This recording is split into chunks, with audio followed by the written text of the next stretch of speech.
시우님, 응? 경매나 공매로 낙찰받은 농지는 농지연금 신청 안 되나요? 와, 이 질문 정말 끊임없이 한다. 정말 이 질문을 제가 한 달이면 한 3번, 4번은 꼭 받는 것 같아. 저도요. 근데 한번 생각해봐. 경매나 공매에 나오는 농지가 어디 줄어들어? 줄어들진 않죠. 그러면 그 줄어들지 않는데 계속적으로 그건 안 된다라고 하면 그러면 농지연금에 던질 농지는 어디 가서 찾냐라는 거야. 그렇죠. 가뜩이나 아직 농지연금 신청하는 건수가 줄어들고 있는데. 그래서 이 질문에 대한 정답은 됩니다. 무조건 경매나 공매에서 나온 물건은 농지연금 신청이 안 된다는 것이 아니라 그냥 됩니다. 물론 여기에는 조건이 붙지. 자, 왜 이런 질문들이나 댓글들이 오는지 전 알고 있어요. 어떤 거? 농지은행, 그러니까 농지연금을 주는 그 농지은행 사이트에 가보면 이렇게 적혀 있습니다. 화면 한번 보시죠. 2018년 1월 1일 이후 경매 및 공매를 원인으로 취득한 농지는 제외된다. 이걸 보고 말씀하시는 거예요. 밑에 저 당구장 표시를 읽어봐야지. 그렇죠. 당구장을 안 다니시나 봐. 여기 다만 되잖아요. 다만 농지연금 신청일 현재 신청인의 담보농지 보유기간이 2년 이상이면서 그리고 담보농지가 소재하는 시군구 및 그와 연접한 시군구 또는 담보농지까지 직선거리 30km 내에 신청인이 거주하는 경우 담보가 가능하다. 여기서 중요한 거는 신청인의 담보농지 보유기간이 2년 이상. 그러니까 경매가 됐던 일반 매매가 됐든 바로 농지연금 신청하는 건 안 받아주겠다라는 얘기잖아. 그렇죠. 그러니까 그 기간이 바로 신청하면 안 되는 거고 2년이 지나면 내가 받아주겠다. 이 이야기인데 이거를 오해한단 말이야. 그렇죠. 이 빨간 글씨만 보고 계신 거예요. 여기. 경매나 공매는 안 된다. 제외된다. 요것만 보고 있는 거예요. 자, 그래서 농지연금에서 제외되는 농지는 정확하게 제외 농지라고 나와 있습니다. 농지은행 홈페이지에. 그것을 꼼꼼하게 다시 한번 짚어드리겠습니다. 첫 번째는 불법 건축물이 설치되어 있는 토지. 솔직히 이것도 불법 건축물이 설치되어 있는 토지라고 해서 다 안 되는 건 아니야. 그렇죠. 불법 건축물이 농지의 일부분에 걸쳐 있는 경우, 이런 경우에는 그 면적만큼은 제외하고 농지연금 신청이 가능합니다. 그렇죠. 여기에 조금 더 덧붙이자면 여기에는 이제 불법 건축물만 되어 있는데 예를 들어서 농지에 분묘가 있을 수도 있잖아요. 그렇지. 그럼 분묘가 있는 농지는 농지연금 신청이 되지 않느냐, 제외가 되느냐 이게 아니죠. 그 분묘가 설치된 부분은 제외하고 실제 경작을 하고 있는 농지만 된다. 그게 되는 거죠. 그리고 또 불법 묘지뿐만 아니라 예를 들어서 겉면이다. 또는 거기에 물이 좀 흐르고 있다. 그래서 실제 경작할 수 있는 면적은 되는 거고 실제 경작하지 않는 면적은 제외가 된다. 이렇게 생각하시면 돼요. 자, 그리고 본인 및 배우자 이외자가 공동 소유하고 있는 농지. 그러니까 부부간에는 상관이 없다는 얘기야. 그렇죠. 근데 부부간을 제외하고 공유자가 있으면 무조건 안 된다라는 이야기입니다. 그렇죠. 형제라든가 아니면 자식하고 같이 공유하고 있는 경우에는 안 되고 여기에서 나온 것처럼 배우자하고 같이 공유하고 있는 관계는 가능합니다.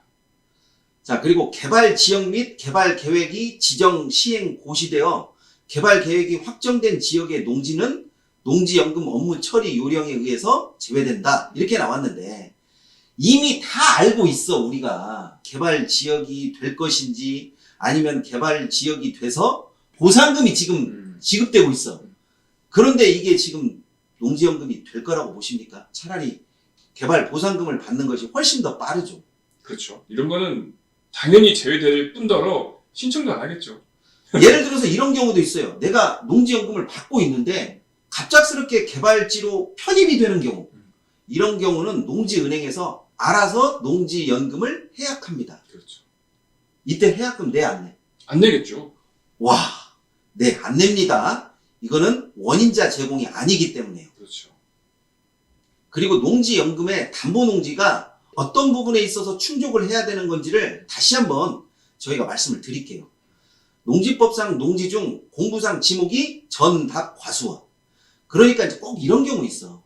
임야인데요. 농지로 쓰인 적이 굉장히 오래됐어요. 농지연금 받아주세요. 돼, 안 돼? 여기 써있잖아요. 공보상 지목이 전답 과수원으로서. 그런데 이게 실제로 정말로 농지연금을 받으려고 딱 가면 지목을 바꿔서 오세요 하는 경우가 대부분입니다. 그렇죠.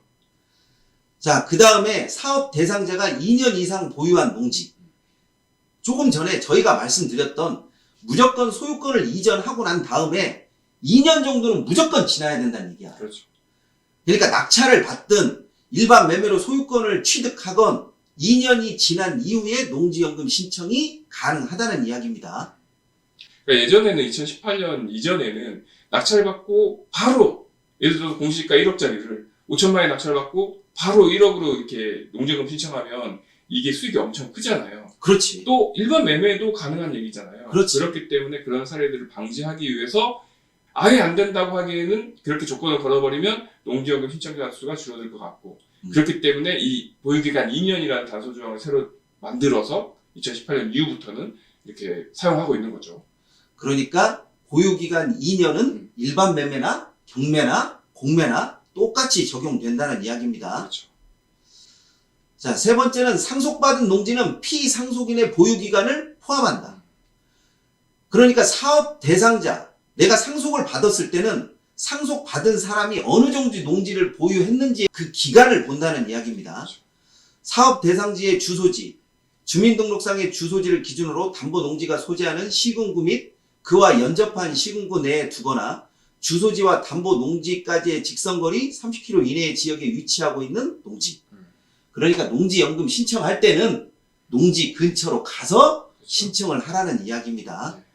그러니까 이것도 예전에는 이제 2020년 1월 1일 이후에 신규 취득한 농지부터 적용이라 되어 있는데 이것도 예전에는 멀어도 됐다는 얘기죠. 그렇지. 근데 이제 그런 것들을 현실적으로 경작하고 있는 농지로 보기 때문에 이제 이런 조건을 달아서 오래 보유하고 그리고 직접 가까이에서 경작할 수 있는 농지만 농지연금 받아준다 이렇게 되는 거죠.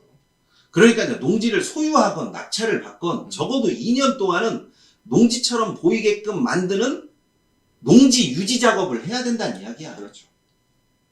자, 그리고 저당권 등 제한물권이 설정되지 아니한 농지 단 선수지 채권 최고액이 담보농지 가격의 100분의 15, 그러니까 15% 미만인 농지는 가입이 가능하다. 어느 정도 대출이 껴 있어도 가능하다는 얘기인 거죠. 그럼 만약에 15% 이상이 되면 10% 이상이 되면 그 밑으로 맞추고 가액 등기를 한 다음에 그 다음에 신청을 해야죠.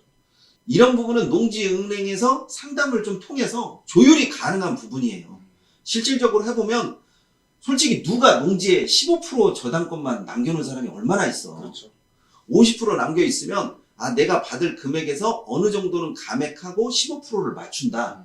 뭐 이런 식으로 해서 조금 유연성이 있는 부분이니까 이 부분은 좀 확인해 보시기 바랍니다. 그렇죠. 그리고 압류나 가압류, 가처분 등의 목적물이 아닌 농지 그리고 여기 제외농지가 아까 말씀드렸던 그런 부분입니다. 2018년 1월 이후에 경매나 공매인 경우에도 보유기간이 2년 이상이면 가능하다.